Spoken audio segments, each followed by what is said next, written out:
Presented by Cursed by the Witch. Warning, use headphones before listening to horror podcast story. The Haunting Silence is a chilling psychological horror tale that explores the terrifying power of silence, isolation, and the unknown. It follows the story of Claire Davis, a woman whose life spirals into fear and paranoia after she moves into a remote house where unsettling quietness hides a sinister force. Part 8. A New Beginning. The story begins with Claire Davis, a journalist who moves to a small, isolated town called Hollow Creek after a traumatic breakup. Seeking solace and a fresh start, she rents an old house at the edge of the town, far from the noise and chaos of her former city life. The house, once owned by a reclusive widow, has been vacant for years. Locals warn Claire about the strange history of the place, whispering rumors of people who lived there and mysteriously disappeared. Claire brushes off the eerie rumors, finding comfort in the quiet and solitude. She's hoping the peace and tranquility of Hollow Creek will help her heal from her emotional wounds and inspire her to write again. At first, the house seems like a perfect escape, silent, still, and seemingly safe. But it doesn't take long for Claire to notice that the silence in the house is not the peaceful kind she was hoping for. It feels oppressive, suffocating, as if the very air is thick with something unseen. The silence isn't just a lack of sound, it feels alive. It seems to watch her, to press in on her from all sides.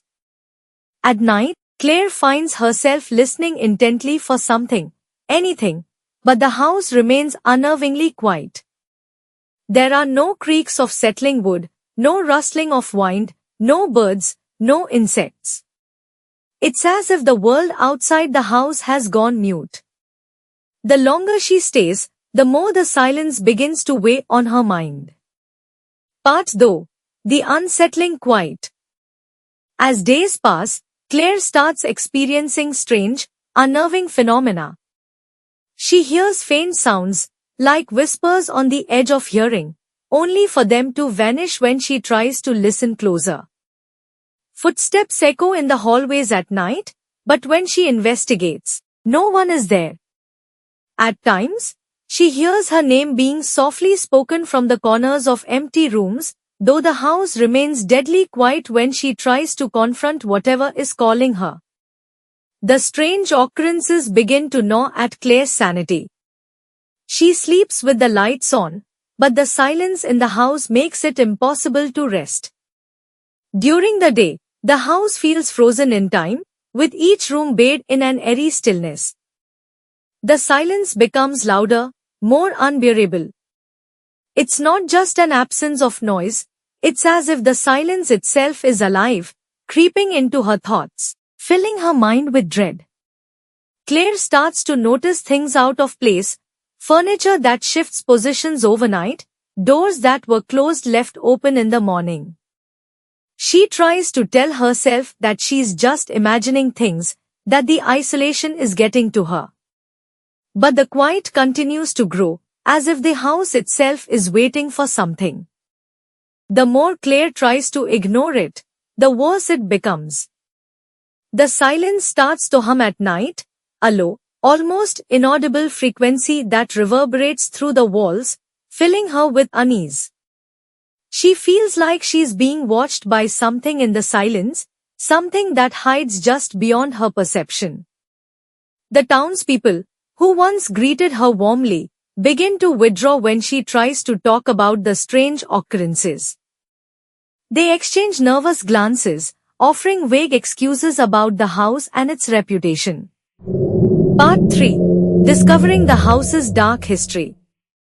Desperate for answers, Claire begins researching the history of the house and discovers that it has been the site of several mysterious disappearances. The most recent resident, the widow who once owned the house, was found dead in the attic, her face twisted in a look of sheer terror. Before her, a family of 4 vanished without a trace, leaving the house in eerie, untouched silence. The more she uncovers, the more Claire realizes that every tenant of the house was driven mad by the silence, hearing things that weren't there, seeing things that no one else could see. Claire's investigation leads her to an old, forgotten journal hidden in the attic, written by one of the house's previous occupants. The entries detail the person's slow descent into madness, describing how the silence in the house would grow louder each night, how it would start to speak to them, to show them things in the dark corners of their vision. The journal ends abruptly, with a final, haunting sentence, "The silence has found me." Shaken by the journal, Claire starts to piece together a terrifying theory. The silence in the house is not natural. It's a malevolent force, a presence that feeds on those who live there, growing stronger as it drives them to madness. The house is haunted, not by ghosts, but by the silence itself, a sentient, predatory entity that traps its victims in endless, suffocating quiet until they disappear into nothingness. Part 4. The silence takes hold. As Claire's fear intensifies, the silence in the house becomes unbearable. It no longer just waits for her at night, it follows her, pressing in on her during the day. She starts to hear distorted, garbled voices in the silence, mocking her, calling her name, threatening her. The house's oppressive stillness becomes a prison, and every attempt she makes to leave feels thwarted by some unseen force. Objects begin to move on their own, chairs scrape across the floor in the middle of the night, pictures fall from the walls, and her belongings are constantly rearranged. Shadows seem to grow and shift in the corners of the rooms, and though there's no sound, Claire feels a presence in the house with her, a presence that is always watching, always waiting. One night, the silence becomes deafening. Claire wakes up to find herself paralyzed in her bed, unable to move, as the silence presses down on her like a physical weight. The air is thick with an overwhelming quiet that feels alive, like it's growling over her skin. The whispers in the silence grow louder, and she sees shadowy figures at the foot of her bed, figures with hollow, empty faces. Unable to take it any longer, Claire flees the house in the dead of night, running through the silent streets of Hollow Creek. But the silence follows her, stretching out from the house, invading her mind. No matter how far she runs, she can still feel it, like it's inside her head, whispering dark things, showing her flashes of horrors she can't comprehend. Part. The final confrontation. Determined to break free from the house's grasp, Claire returns one final time. She confronts the silence, demanding to know what it wants from her. In response, the silence manifests fully, a dark, shapeless entity that takes form in the shadows of the house. It reveals its true nature. It is a force beyond time, something ancient and malevolent that has existed in the house for centuries, feeding off the fear and madness of those who live there. The silence offers Claire a deal. She can leave the house and be free, but in return, she must offer someone else in her place to take her spot. The silence requires a victim to continue its existence. Claire, exhausted and terrified, refuses, vowing to fight the entity rather than succumb to its twisted demands. The silence lashes out, its presence growing stronger and darker, filling every corner of the house.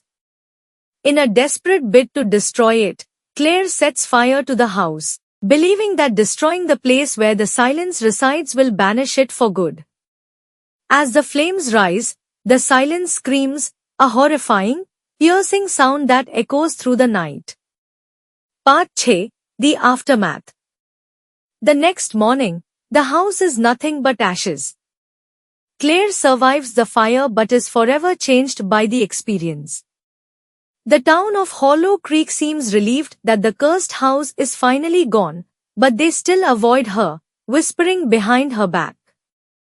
Though the house is gone, Claire can still hear the silence, faint, but ever present, lingering in the back of her mind. In the final, chilling moments of the story, Claire realizes that the silence wasn't destroyed with the house. It's a part of her now, always waiting, always whispering in the back of her mind. The story ends with a final, unsettling thought. Claire will never truly escape the haunting silence, and one day, it will claim her too. Themes and atmosphere. The haunting silence is a slow-burn psychological horror that builds dread through isolation, paranoia, and the terrifying power of silence. The central theme revolves around the fear of the unknown and how the absence of sound can be as frightening as any noise. The silence in the story is not just a lack of sound, it's an entity, a predator that thrives on fear and madness. The oppressive, eerie atmosphere of the house and its surrounding town plays a significant role in creating a sense of inescapable dread. As Claire's mind unravels, the reader is left questioning whether the horrors she experiences are real or a manifestation of her growing paranoia. The story explores how isolation and fear can warp reality, making even the most ordinary things seem monstrous. In the end, The Haunting Silence is a tale about the inevitable pull of darkness, how some horrors can't be escaped, and how silence, something so simple, can be the most terrifying sound of all. Thank you for watching. Just like and subscribe.